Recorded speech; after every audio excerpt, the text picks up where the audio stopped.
Bienvenue dans l'émission Tout d'Horizon de ce jeudi 10 février 2022. Amis internautes de Guérita TV Monde, bonsoir et merci de prendre ce rendez-vous.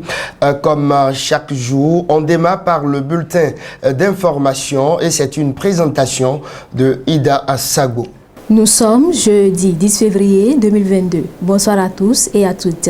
Bienvenue au bulletin d'information. Les sages de la commune d'Adjara, membres du Parti du Renouveau démocratique, PRD, qui avaient quitté le parti courant 2018-2019, sont désormais de retour dans leur famille politique.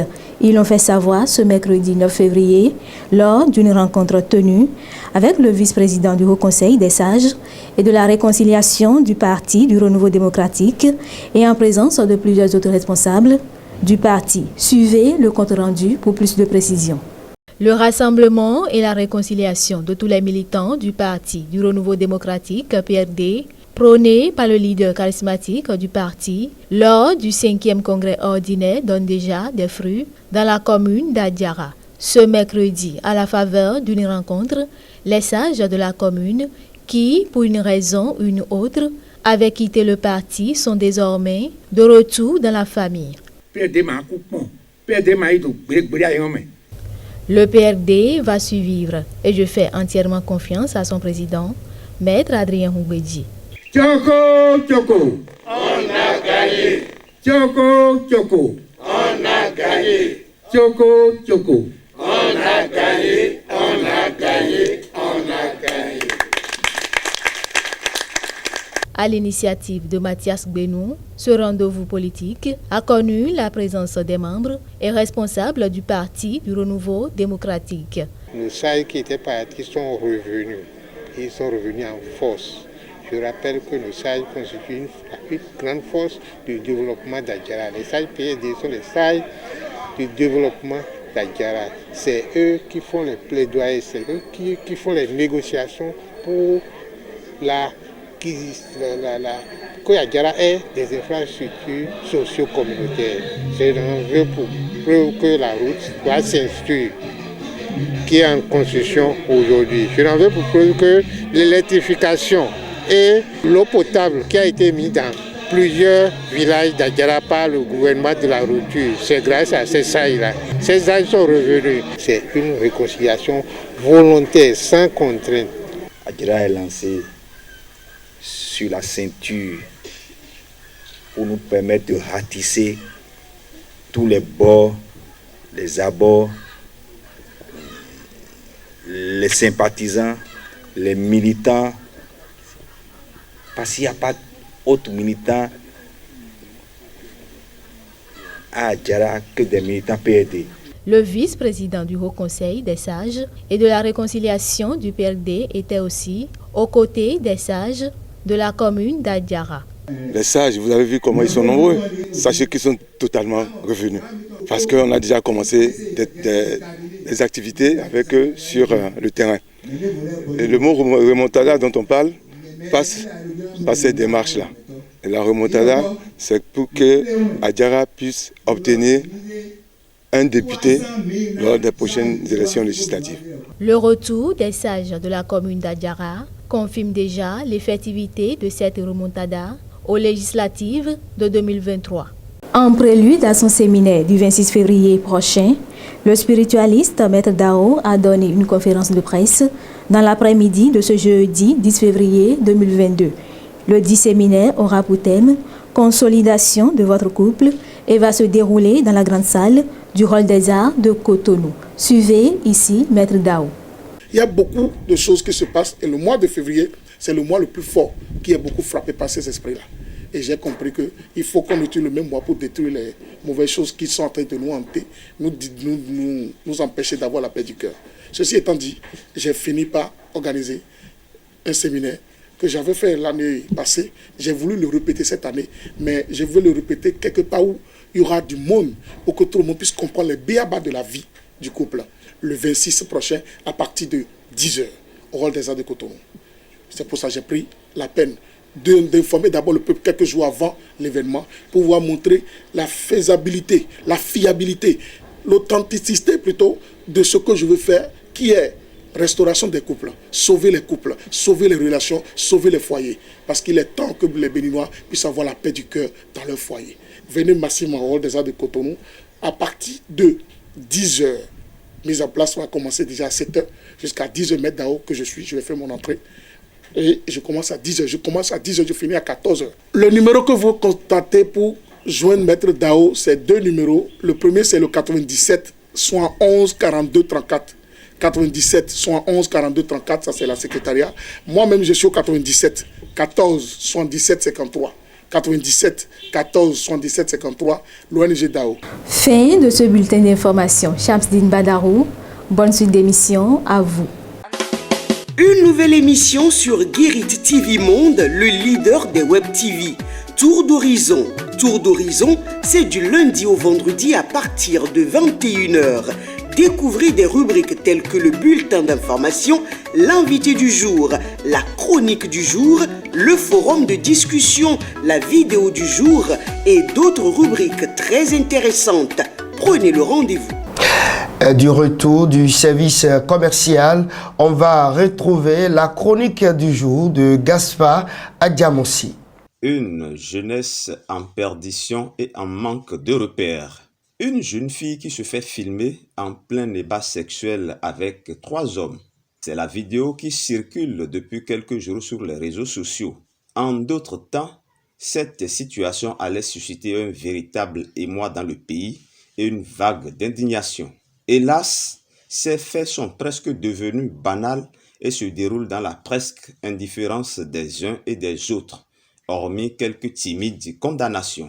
Il ne se passe plus de semaines ou de mois sans que des histoires sordides de sexe entre jeunes, parfois mineurs, ne se retrouvent sur la toile. Les scènes mettent parfois en jeu des élèves ou des étudiants en uniforme et se déroulent également parfois dans des établissements d'enseignement. Ce n'est pas exagéré d'affirmer que de nos jours, le sport favori d'une certaine jeunesse se trouve être la drogue, le sexe, l'alcool et j'en passe.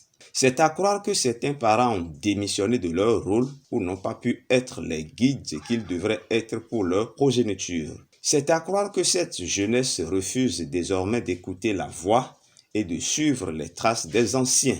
C'est à croire que tout le système éducatif, parental et autres a démissionné. Ce phénomène se trouve davantage amplifié par l'apparition des réseaux sociaux et la toute-puissance des télévisions étrangères qui diffusent à longueur de journée des programmes qui n'ont rien à voir avec les manières de vivre, l'éducation et la culture africaine. Le résultat est que nous sommes en face d'une certaine jeunesse qui n'a ni modèle et ni repère. Mais attention, notre propos ici n'est pas de dire que toute la jeunesse est pourrie. Il existe bel et bien une jeunesse consciente, travailleuse, qui sait là où elle va et ce qu'elle a à faire. D'autres diront pour justifier que les temps ont évolué. D'autres diront encore autre temps, autres mœurs. Mais les temps ont beau changer ou évoluer, il y a indéniablement des valeurs universelles et immuables dont le non-respect ne saurait avoir de justification. La société doit reprendre en main une certaine jeunesse et la ramener dans le droit chemin.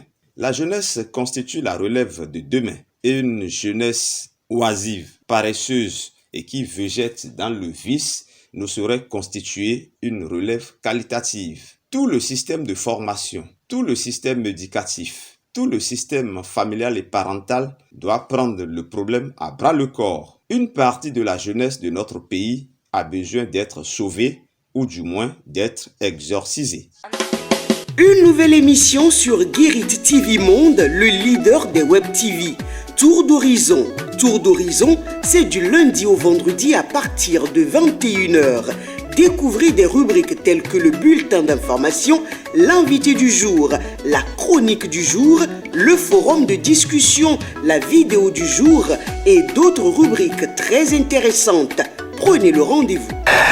Du retour du service commercial, on va retrouver Armand Chalogou. Bonsoir. Bonsoir, Shamsdine Badarou. Nouvelle attaque terroriste au nord du Bénin. Bilan, 6 morts. à Machalogo, la situation devient de plus en plus préoccupante. Effectivement, Shamsuddin Badarou, la situation devient de plus en plus alarmante. Il faut dire que les populations de cette région, du Septentrion, ont la peur au ventre.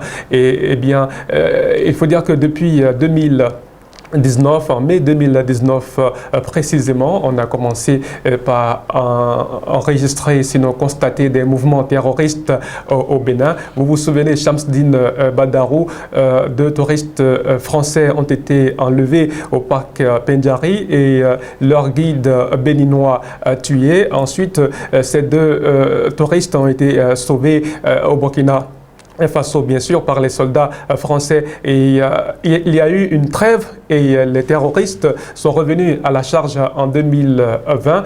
Ils ont attaqué encore un poste de police près du Burkina Faso. Il y a eu un mort. En décembre 2021, il y a eu 2 attaques terroristes.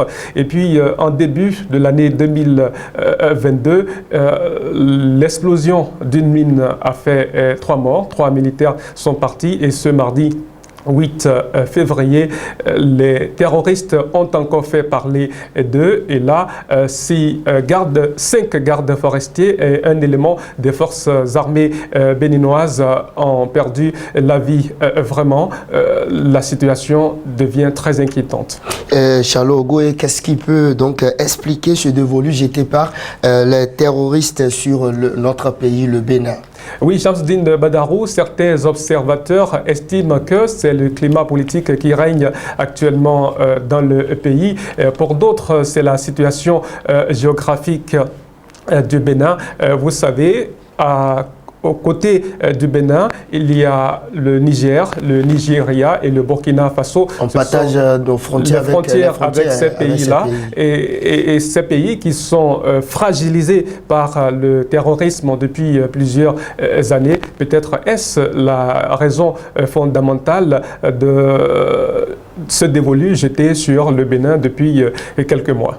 Selon vous, y a-t-il une porte de sortie? Oui, je crois bien, Shamsuddin Badarou. Je crois qu'après l'attaque du mardi 8 février, le Conseil des ministres se réunit aujourd'hui en session extraordinaire pour se pencher sur la question. On espère que des mesures idoines seront prises au cours de cette session extraordinaire, élargie bien sûr au haut commandement militaire. Et aussi, il faut consolider l'unité nationale. Il faut que la classe politique béninoise également s'entende pour faire front au terrorisme. À travers la convocation d'un conseil de ministres extraordinaire, ça veut dire que la situation préoccupe également le premier des Béninois. Et oui, justement, il faut dire que cette préoccupation est au cœur, bien sûr, des priorités du chef de l'État actuellement, parce que, vous le savez, la présence militaire a été renforcée, bien sûr, dans cette région du Septentrion. Et je crois qu'au terme de ce Conseil des ministres, il y aura encore le déploiement d'autres soldats sur le terrain afin d'enrayer ces offensives. Votre conclusion, Amon Chalogou? Oui, Shamsuddin Badarou, hommage une fois encore aux soldats qui ont péri, les armes à la main, du courage à ceux qui sont encore au front et les populations qui sont dans cette zone rouge. Voilà, nous leur souhaitons également beaucoup de courage. Il faut dire que c'est un problème qui touche le Bénin en entier. Il ne faudrait pas que ceux qui sont au sud pensent que c'est aujourd'hui le nord. On ne souhaite pas que le sud soit concerné demain, mais il faut qu'ils puissent apporter quand même leur soutien à ceux qui sont de l'autre côté. Et espérons que dans un bref délai, cette histoire, sinon cette préoccupation sera conjuguée au passé. C'est le lieu de féliciter une fois encore la démarche des députés, une délégation conduite entre-temps par l'honorable Rachidi Badamansi dans cette zone. Oui, justement, Shamsuddin Badarou, on ne le dira jamais assez. Eh bien, cette démarche menée par l'honorable Rachidi Badamansi est président de la Commission des relations extérieures, de la sécurité et de défense à l'Assemblée nationale, est vraiment à saluer. On l'a dit la dernière fois, c'est pour doper le moral aux soldats. On espère que d'autres vont suivre son exemple. Merci à vous, Aman Chalo-Ogou. On va vous retrouver lundi prochain, si Dieu le veut, toujours dans cette émission Tout d'horizon de Guérit TV et Monde. Mesdames et messieurs, merci à vous. La suite de l'émission, c'est dans un instant.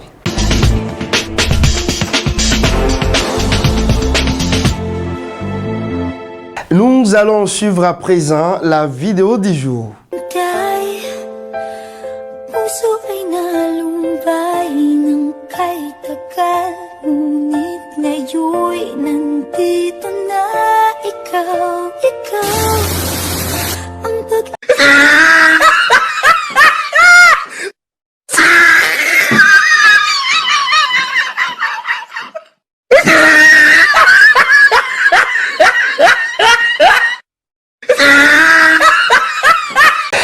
C'est définitivement terminé pour le compte de votre émission Tout d'horizon de cette semaine. On se retrouve lundi prochain, si Dieu le veut, avec toute l'équipe de cette émission. Chalo-Ogou, Mas Gaspard Diamansi, Ida Sabo, sans oublier nos réalisateurs maison, Alphonse Boton, Kabiru Adjadi. Et merci également à Fauziat Sefou. Mesdames et messieurs, bonsoir chez vous et à très bientôt.